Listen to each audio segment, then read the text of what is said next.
If you're suffering from inflammation, joint pain, gut issues, or other problems caused by inflammation, then you might want to consider taking this one herb. And it's definitely not turmeric. Coming up, let us talk about what this amazing herb is that has been shown to crush inflammation better than turmeric. And it's not even close. We'll also uncover why green tea doesn't work as well as they say it does. If you're new here, I'm a leading expert in the field of natural health. Welcome. So let's talk about this herb that's so powerful when it comes to crushing inflammation. That's right, this herb can put inflammation in its place.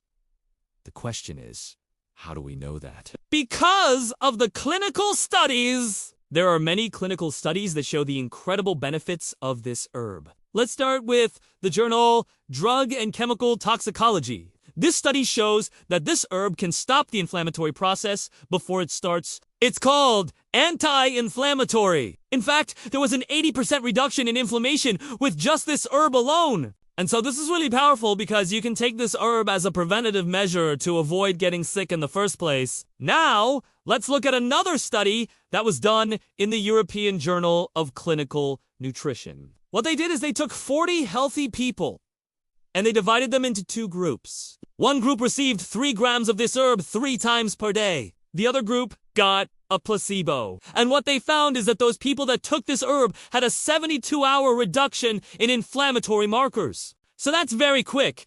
72 hours.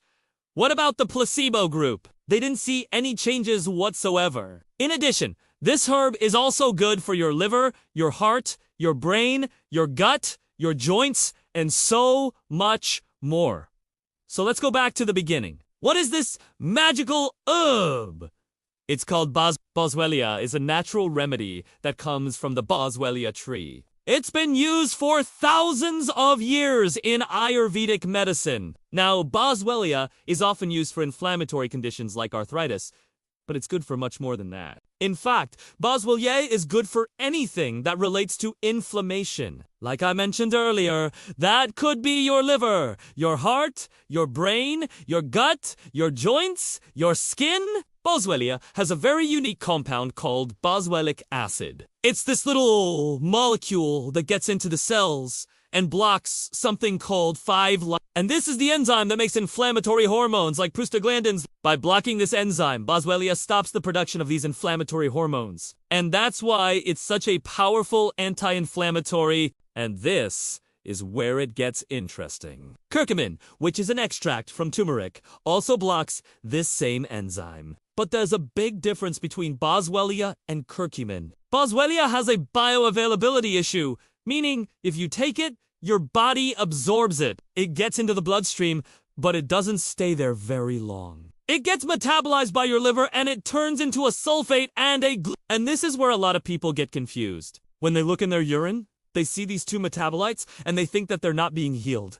However, these metabolites are actually the inactive forms of boswellic acid. They're kind of like the waste product. After your body digests boswellic acid, just like when you eat food, some of the waste gets eliminated through your urine. Well, this is the same thing. So don't be fooled by seeing these metabolites in your urine. It's totally normal, and it's expected. Even the clinical studies showed that these metabolites were present in the urine. So please don't be concerned.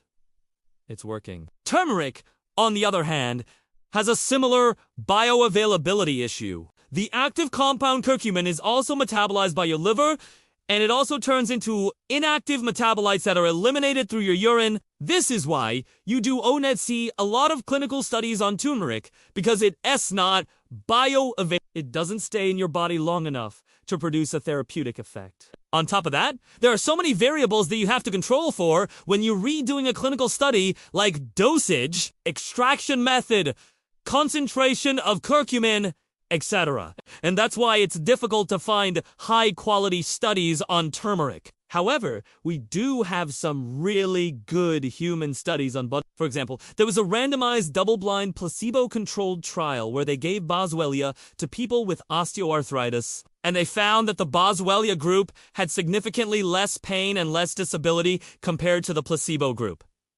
Another study looked at people with asthma. They found that Boswellia significantly reduced the symptoms of asthma. It also improved their lung function. They even mentioned that it was comparable to prednisone, a powerful anti-inflammatory medication. And the best part is that there were no side effects with so why would anyone take turmeric instead of Well, first of all, turmeric is cheaper.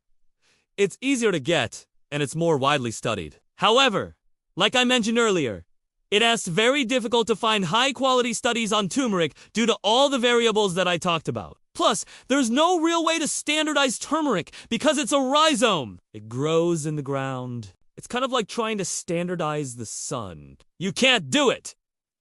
It's impossible. So what you're getting with turmeric is kind of a hit or miss. On the other hand, Boswellia is easy to standardize because it comes from the Boswellia tree. All you have to do is count the number of Boswellia lactans and you know exactly how strong the extract is. This is why Boswellia is preferred over turmeric. I will say that some people benefit from turmeric and some people don't. And the same goes for some people benefit and some people don't. It's important to try both and see what works for you. You may even benefit from taking both together! But if you had a choice and you could only take one, you should take Now let's talk about green tea. Green tea has been promoted as a powerful anti-inflammatory for years. But is it really all that it's cracked up to be?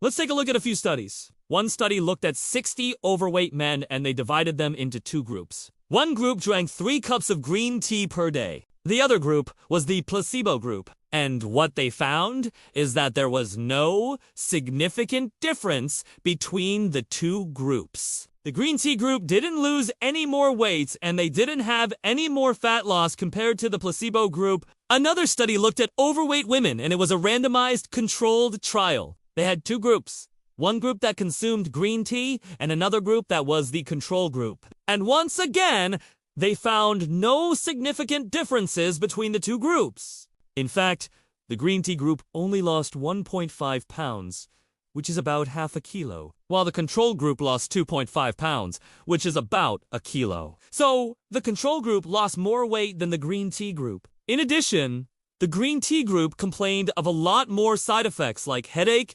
stomachache, nausea, insomnia, palpitations, anxiety, and fatigue. In fact, the researchers concluded that the green tea group was worse off than the control group. So why does green tea seem to help some people and hurt others? Well, it all has to do with the catechins. Catechins are plant compounds that are considered polyphenols. And yes, they do have antioxidant properties.